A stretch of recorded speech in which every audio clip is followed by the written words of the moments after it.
Welcome to Lyca Radio Sessions on the Balcony. I've still not got a proper name for this as well, but it's a big deal today. It's a big deal today because I've got Nikhita Gandhi in the building.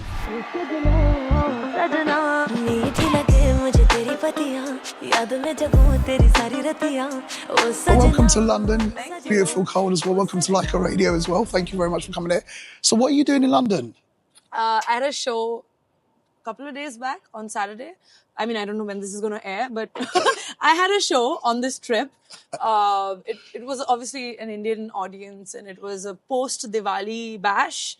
Yeah, but it was awesome because, you know, I'm usually very skeptical about shows outside of India because, you know, you don't know what the audience is really listening to.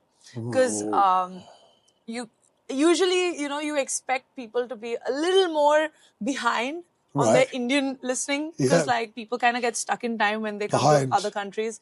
No, but it's true. No, that's true. When out of experience, like usually when we do shows abroad, you know, people kind of like stuck to their generation's music because like nobody's really listening to what's new in India. We still love Kumar Sanu from the 90s, mate. Which we do as well, 100%. But like, I love that you guys are playing Oh Sajna and like a lot of the new stuff. I think you guys are the reason why the show was awesome. Really? Yeah, because... I'll take that. I'll take that. No, for real. Because clearly you guys are playing all the cool stuff that's been happening. That is currently, you know, happening in India because that's why everyone was singing along. Like when I said Oh Sajna and like all my songs, everyone but was you've like, got hits. Yeah. Like you've got hit after hit.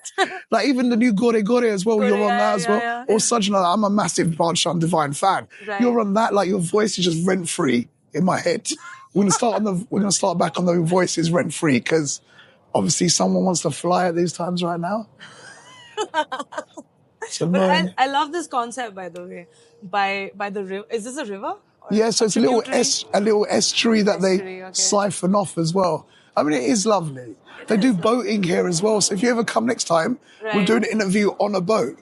Are you serious? We'll do an interview on a boat. I love it. So that's why you don't have a name for it yet. Clearly, it's not only balconies. It's fluid. It's wherever there's artists and we'll find them sessions. Just go with the flow, basically. So like you've got hit after hit, right? So many hits. I'm shocked. I think when you walked in, I was a bit nervous meeting you. I'm not gonna lie, right? Because when you walked in, I thought this girl. I was looking at. Go and check the Wikipedia, right? Go and check the Wikipedia. Go Google the name if you don't know, and educate yourselves how many songs this lady has done. I was shocked. Like I was absolutely shocked at how many things you've got on there as well. So I was so nervous when you're coming in. I'm like, she's a superstar. She's gonna walk in wearing shades, have 20 people around her, something like that as well. But no, you're so lovely as well. And I was so shocked as well, so young. I need to ask you, at an age, getting into such a prolific, massive industry like Bollywood, how did that happen for you? Because it's shocking. It's actually a crazy story. I didn't plan to be a playback singer or do music or anything. I'm born and raised in Calcutta. And then I went to Chennai, another city in the south, where I was studying dentistry. And what? Yeah, and then while I was in college, I started singing for South films. Like I got introduced to A.R. Rahman sir, and then he liked my voice, and then I started singing in projects in the South, then some of his Hollywood projects as well. And then suddenly I was like singing all the time while I was in college.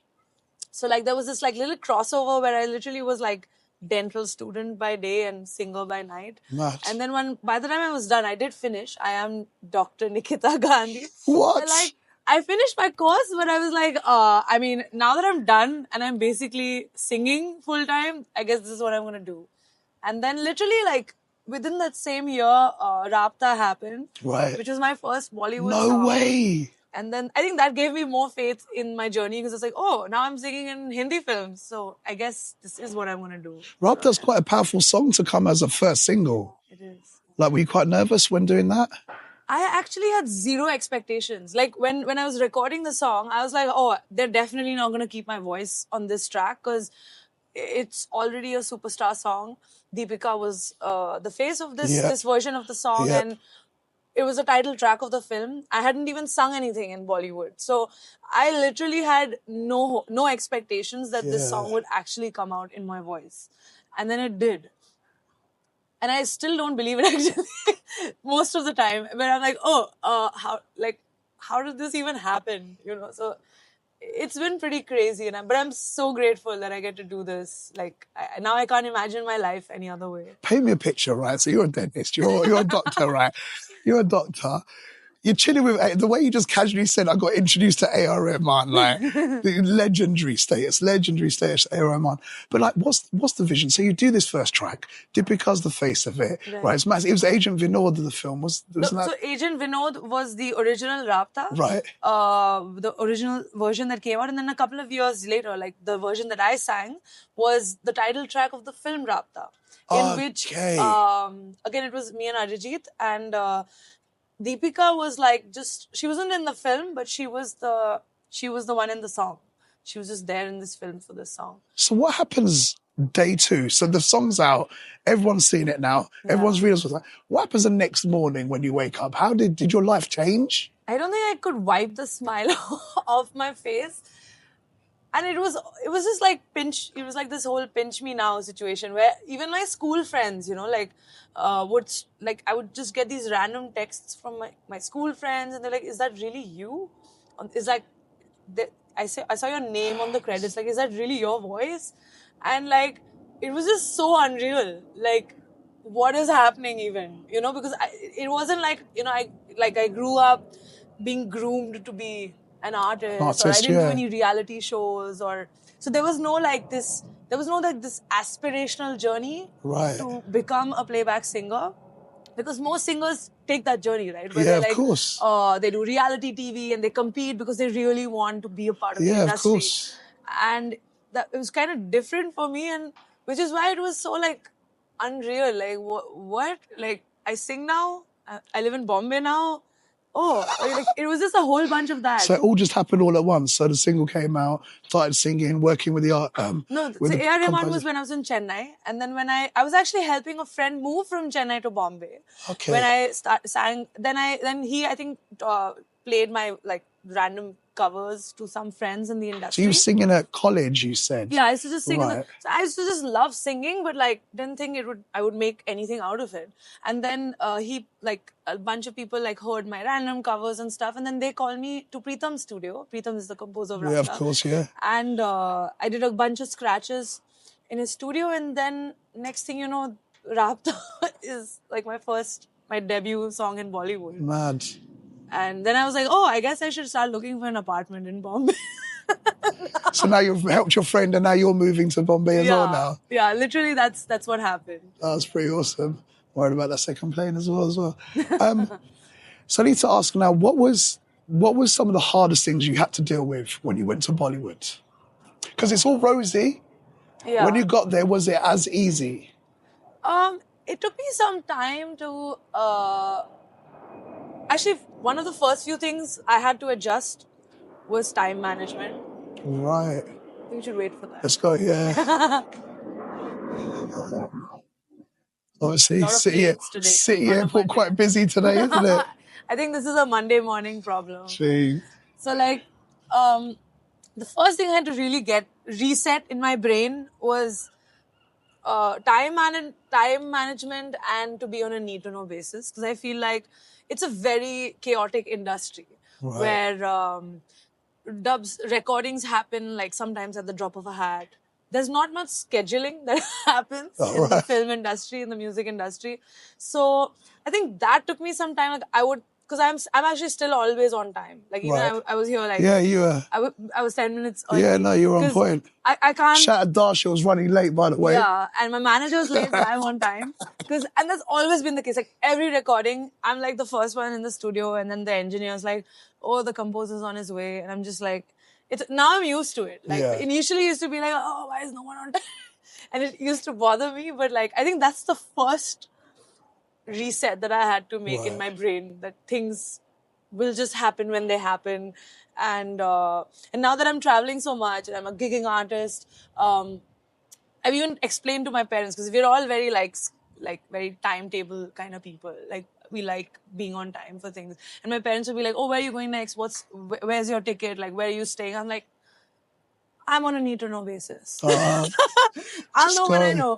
That's good. And that took some time, to be honest. That was like the hardest thing I had to do. It's a big character development change, exactly. isn't it? Yeah. It's something I really had to unlearn, but I didn't change though as a person. Like I still try to be on time for everything. But I think accepting other people being late was a thing as well. Big adjustment for me. Yeah, it always happens. I'm guessing because you're studying, and doing dentistry, you have to. You have to manage your time, and everything's quite strict. So then going from that to a very fluid world. Imagine having to tell A.R. Rahman at 6 o'clock in the morning, because his recordings, he's famously known to have like middle of the night recordings. Wow. Imagine telling him at 6 a.m. because we just started the session, sir, can I please leave? I have to go to class right now. And he's like, okay. Imagine, it would take me usually like half an hour just to muster up the courage to be like, oh, can I please leave? I have to like give attendance, like make sure like I don't get marked absent. So yeah, it was really funny to do that. But I had to do that a lot. Wow. Wow, shout out to A.R. Rahman. I can't imagine his face though. Yeah, he would just be like there would be this pause, like he'd be like, oh, okay. I think even he didn't know how to react to this. I suppose it's hard, like when you're creating. So like when you work with the artist, like when you work with someone, A.R. Rahman, just paint the picture then. So you're sitting there. Do you create the song together?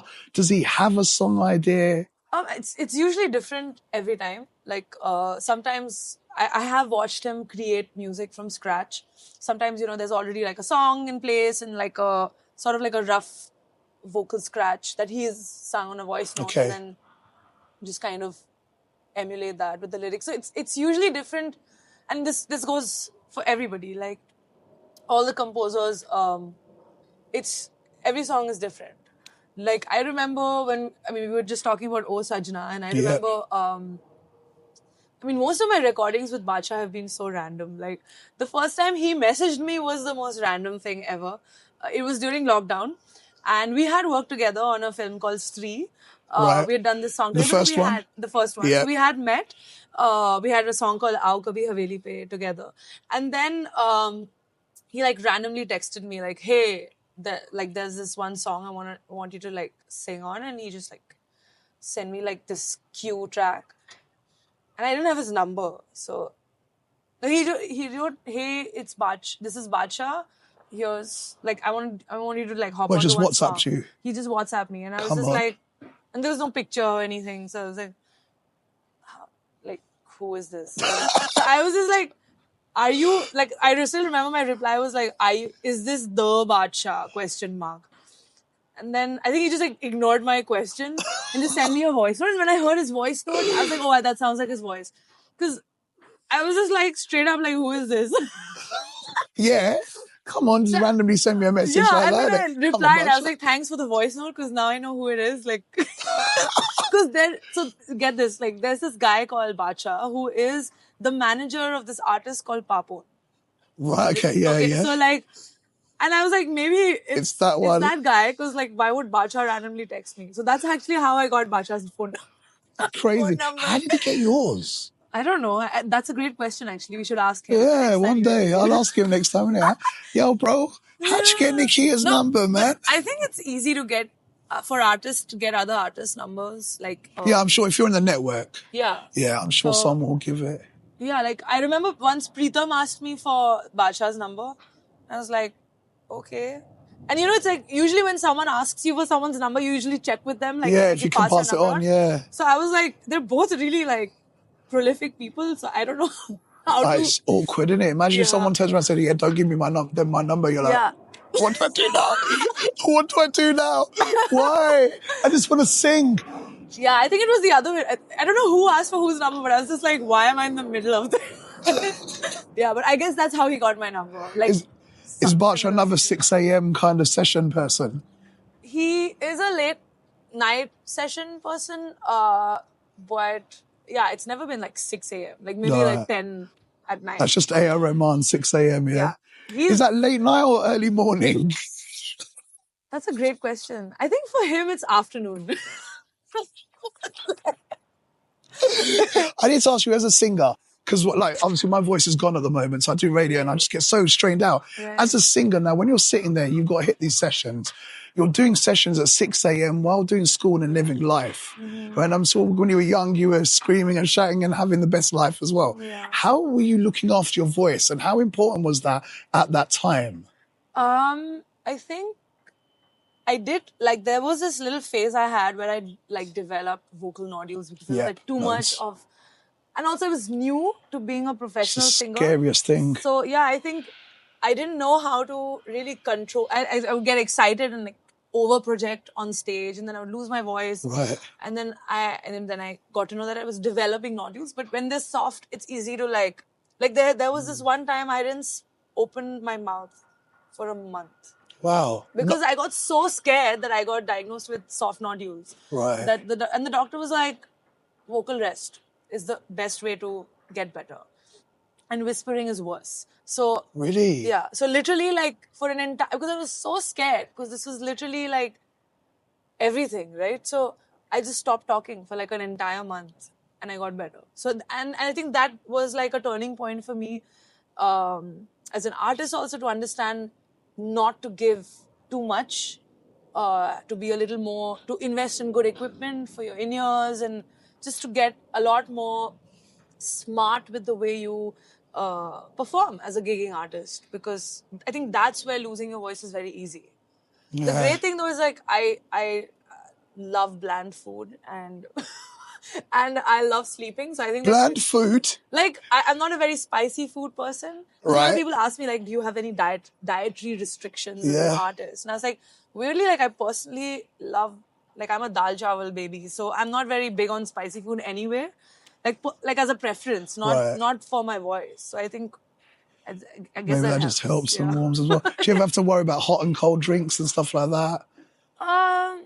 No, but I've also realized that it's very easy to not fall sick. You just have to kind of listen to your body, you know, like, because sometimes you can, I think everyone knows when they're about to fall sick. Right. Right? And that's the most important window to like fix it. Okay. Like, you know what I mean? Like, I have this little kit of homeopathy that I carry everywhere. So every time I feel like my throat's getting a little dry or my nose is getting a little runny. I love this. So you have your own little medical kit that you start self-medicating. Yeah, self-medicating. She's a doctor. Come on. I can get it. But it's also a bong thing. I think Bengalis are famously known for self-medicating. What did you say? A bong thing? A bong, like a Bengali thing. Is that what it's called, a bong thing? Yeah, it's a bong thing. I love that, a bong thing. Yeah, I'm a bong girl. In the most legal way possible. I was thinking it. I was just thinking it. Yeah, but I said it. No, that's awesome. I've never heard that before. What? I've never heard that. Yeah, I think, Bong girl. yeah, I'm a bong girl. Now I know. Bombay. Bombay. Love Like that. Bombay. Bombay. Bombay. She's a Bombay. I love this as well. So you got a whole new dialect moving from Chennai to Mumbai. You learn a whole new thing. What are the coolest words that you use other than Bombay? I mean, I've just invented Bombay. Oh, did you make that? Yeah, I guess. So Bong is a legit like But Bong acronym Bay for is Bengali. now. Yeah. New single coming out soon, Bong Bay. Yeah, I think that's Sick, that should mate. be a thing. Yeah. You have got a new single on the way soon, isn't it? I have a new single on the way. It's called Ooh A. Ooh, eh. Yeah, it's like Ooh A. But Bombay. yeah, a lot of soundy songs.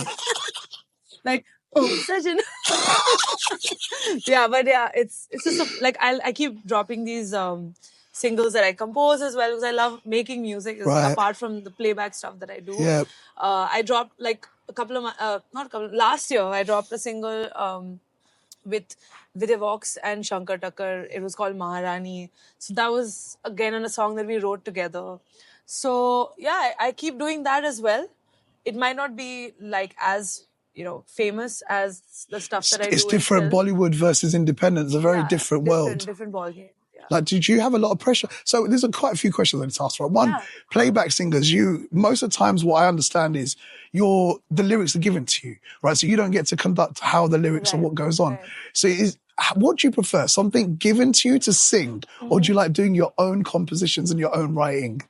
You know, I do get this question a lot, and at the risk of sounding diplomatic, because I'm not being diplomatic, it's very refreshing to do, like, both have very different experiences. Like, I love creating my own music. But you know, when you're doing playback, you end up doing a lot of things you never thought you would do.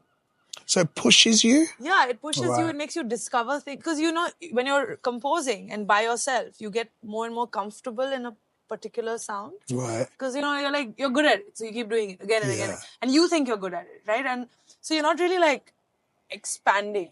Yeah. But when you're like doing playback, like for example, when I sang Aao Kabhi Haveli Pe, so Jigar, you know, he played the song to me, and I literally, when I first heard the song, I was like, why do you want me to sing it? Like I was like, will it sound like, I don't know if I can do such a song, this kind of song, you know, like, and then when I heard it back, I was like, that sounds actually pretty cool. Yeah. You know, and then like I don't think I would have ever thought that I would have sung a song that went like, कहते आए हम तो फरवरी से, like all that, you know, निकलो कभी डर, like I never thought I would have sing that lachak in it, darling. yeah, Right.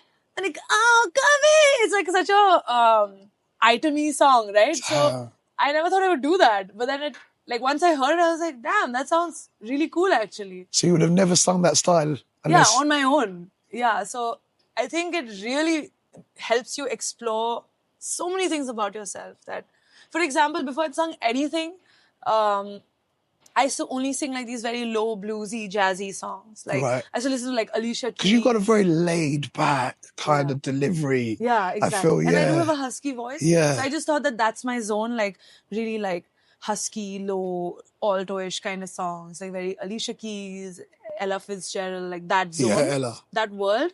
And I would listen to a lot of it. I still do. And then the first song I ever sang was this song called Lady-O for Rahman sir, for this this was a Tamil film. It was a huge film though. Yeah. Like a huge film. What was the film, by the way? Lyca was actually one of the Production. producers. Yeah, so it's a Lyca production film. Yeah, we do like a production, doesn't it? Come on, shout. Yeah. So Plug. shout out. And I remember it was like the most extravagant audio launch ever. Right. This is my first song ever, like first solo song, where the chief, like everyone from Rajnikant to everyone was there from the industry in the Tamil film industry. The chief guest was Arnold Schwarzenegger. Like that's how big it was. What? Yeah, it was because it was like the film was conceptualized around like sort of bodybuilders. Okay. So obviously it makes sense, like, yeah. That was why, but still, it's like this random superstar from Hollywood as... Brilliant. Yeah, and... Brilliant. And that song, when something... It was like, lady, oh, beautiful lady, oh, sexy lady, oh, like cardio. That's the song, okay? That's the... Sorry if I'm screaming. No. Yeah, but that's the song. And all the feedback was like, oh my God, you have such like a... Strong. Like high range. And I never thought of myself like that. You know? So I was like, oh, I'm like, lady, oh, like that's what I thought I would sing like. Yeah. And that's what I was singing. And then, so it really, like, I mean, this is a really long answer to that question, but I just love how you discover new things about yourself. I think that's the most beautiful answer I've ever had for a question like that, honestly. Because, I think you don't, the way we look at ourselves versus how someone else looks at us. Exactly. And I think composers, day in, day out, they're manipulators of sound. Yeah, exactly. So I'm sure when they hear you, big or small, they must hear something that you might not always discover. So honestly, I think that's a beautiful answer. I've never thought like that as well. Yeah. That's really cool. That's really cool. I wanted to ask, what has been for you? It's probably hard because you've done so much, right? But how do you measure your favorite moment in the singing career?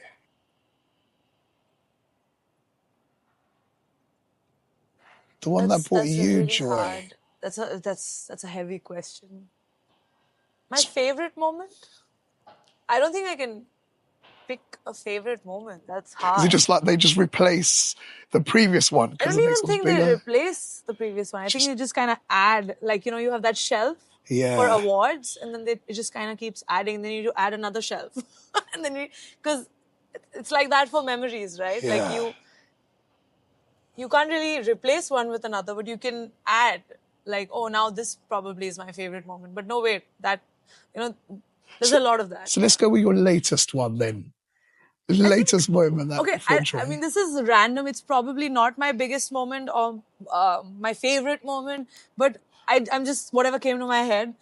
So the first song that I did with Bacha independently after that message Yeah. exchange was a song called Bad Boy, Bad Girl. Right. It was just before Jugnu. Right. Jugnu really, like, I Jugnu think blew was a it game there, changer for me yeah, as well. Like, after Rapta, I think Jugnu was definitely like a milestone song, which just like was everywhere. Yeah. And even though like Jugnu, like we had our faces, like our posters on like the YouTube panel on Times Square and all of that stuff happened, which was monumental. It was really funny, like during, I was going to say Osajna, during Bad Boy, Bad Girl, there was like this campaign that Sony was doing for the song, and I didn't even know about it. So I was just like walking home from a dub in Andheri in Mumbai. When you say a dub? A recording. A dub, Okay, yeah. cool. A Nice. recording. We're learning. We're learning. And I was just walking home because it was like walking distance from my house. And I just looked up and there was like this giant billboard of me and Bacha in front of me. And I was just like, what? Wow. and that was definitely like a moment. Yeah. I was just like, what just happened? Wow. Wow. And then it was like all across Mumbai, and then I went and took a picture with it because it was like a corny thing, but you have to do it. You have to. And then, but it was just like nobody. I was just like, why did nobody tell me? How did they get that picture? But that was definitely like like that, like that a moment I where can you're imagine. Just like, okay. I can imagine because there's playback. The tourist of what we understand playback. You go in the studio, you do your sessions, you do your bit, and you go. Yeah. You're never really the poster, as we say, because it's for an artist. Right. So to see it as you're the main thing, I can't imagine how mad. And India, they love to do it big. Yeah. Was it one of those painted ones? No, posters? It was like those proper billboards, like actual picture of you. My dream is to just have. Just Bacha and me, like just posing. Sick. With like the song. I was like, okay then. So it was the real Bacha then. Years later, no, it was a couple of months later, like, now I know that was you. So that's beautiful. That's beautiful. What's the vision with the music? What's the vision?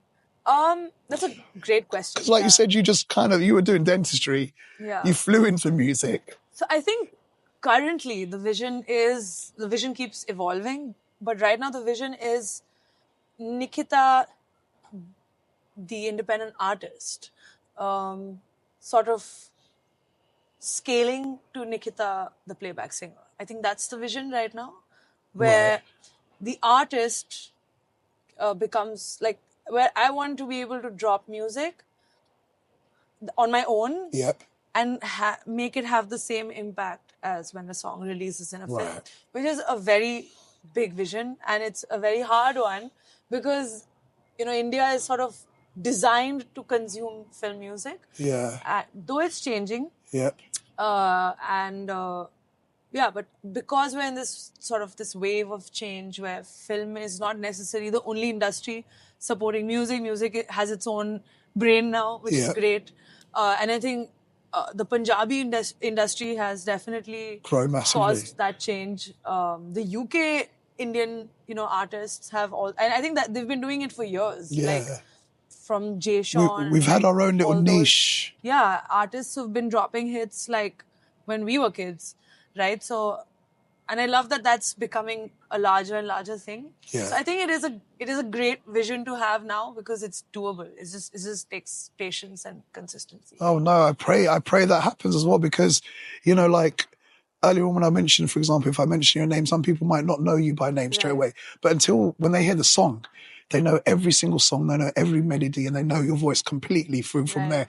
So I really hope that the association goes. And I think we've had some amazing talent that started coming up. I think some of the young guys that come through, like recently we had Akshat Acharya that came through. He had that Nadania song. The guy, very cool cat comes in as well. And some voices are really good. But I need to ask you, so how do you promote the independent artist versus the Bollywood? Because that's the hardest Promotion thing. is That's the hardest thing. part. Yeah. Because, I mean, for promotion, you need money. How do you compete with large production houses? It's nearly impossible to compete. I think the bigger your personal brand gets, I think it gets a little easier. But the great thing is, like, radio stations like yourself, they are like, it's like if a label pays for a prime slot versus an artist being like, hey, this is my new single. And I think that human touch definitely works. But to an extent, I mean, you can't really, it only takes you so far. But the great thing about music now is the discoverability angle to it. Like, I think that a lot of music just pops with zero marketing. Yep. Again, that's a very luck-driven thing. Yeah. So I think the most important thing is to just keep creating. Yep. And to give each song just as much love as you can, like with the making of it, the quality of the music. But I'm guessing, is it hard to have the same budgets that a Bollywood? Like, can you get A. Rahman to produce your private single? Isn't that easy? Probably not. I think the one way to do it is like artists collaborating with each other. Like, I recently did a single with Rochak Kohli. You're right. So, who's like a very big composer, and he's like, I think it's your relationship with each artist, right? Like, he was like, hey, we just kind of made the song together, actually. And so then it was for his independent channel. So, I didn't obviously charge him anything. And so I think it's kind of one of those give and take situations where, like, there are certain artists who in the public eye are huge, but like, I guess on an artist-to-artist level, we just collaborate and make music and split the royalties and not worry about our commercial fee, because that would obviously create a lot of restraint in collaborating with each other. Right? And I think it's a very honest answer, because I meet a lot of people over here. Initially, all they worry about is one, numbers. Secondly, is the fees. Right. And I think that really gets the way. So before you even got a project completed, you've just met so many obstacles. So, it's just interesting for you to be, because the way I look at you on the outset, it's successful. So you to be so open about how hard it is to make private, I really appreciate that as well. And, we do see it, we do know. I need to ask you then, so to keep up to date, and say now I've met you, we've watched your interview, right? I've discovered you. I know you from Bollywood. How do I keep up to date with you? How do I get to know more about you? I guess you follow me on Instagram. Is that the best way? Yeah, that is the best way. I think Instagram is, fortunately or unfortunately, where you get all your updates. My friends were just joking about it, like my friends in the UK, because we were just talking about how people barely use Facebook anymore, and everything's on Instagram. They were like, Instagram is the new Fox News. Isn't it? Everything is, you're getting news from Instagram, you're getting updates from your favorite artists, from your favorite celebrities, I guess you're getting gossip from everything, It's either that or Sheila Auntie on WhatsApp sending forwarded messages. Yeah, but I think the Fake tough news. thing for me is, like, my name is Nikhita, Right. which people get right in the West because they say Nikhita. But in India, everyone just messes up my name. So it's Nikhita. So a lot of people... So you got the to find me. Yeah. Khan. But, Nikita. Yeah, Nikita. like the Khans. Yeah. It's Nikita. So, yeah, I think just... If you follow me on Instagram... You'll have the tag in the video and everything there. We'll put that as well. But Instagram's where... What's TikTok like for you? It's banned in India. Is it fully banned in India? Yeah, Yeah, that's right. We don't need to worry, because I can't deal with TikTok. I fully can't. I don't know how to deal with TikTok. But the funny thing is, like, now even on Spotify, they've introduced clips. Yep. Which is like Reels, basically. Yeah, it's crazy. So I think vertical consumption of content, I don't like that word much. But content or vertical. Content. But I feel like all music videos have to be vertical now. It's crazy. I was sitting there, we were streaming on my TV, and I'm looking at my TV, but the whole sides of it don't get used because everything I'm watching is this way. So, we're going to need to get some of those new Samsung TVs that turn the other way as well. It's crazy. Yeah. No, it's definitely. What's to look forward for you other than the single? What can we look forward to? Are we going to see you in London more? I hope so. I love coming here. I hope so. I hope so. Yeah, I mean, I would love to. I think we're sitting next to a very nice arena. So maybe I'll come back to do a concert. Fingers, toes, eyes, all of it across as well. Nikhita, it's been a real pleasure. I'm going to ask you to do a live session. Yes. Right, but that's going to be separate for a reel. Okay. That we're going to put on Instagram right now as well. On Instagram, of course. Nikhita Gandhi, by the way, absolute pleasure. Thank you so very much much. for seeing us. Thank you.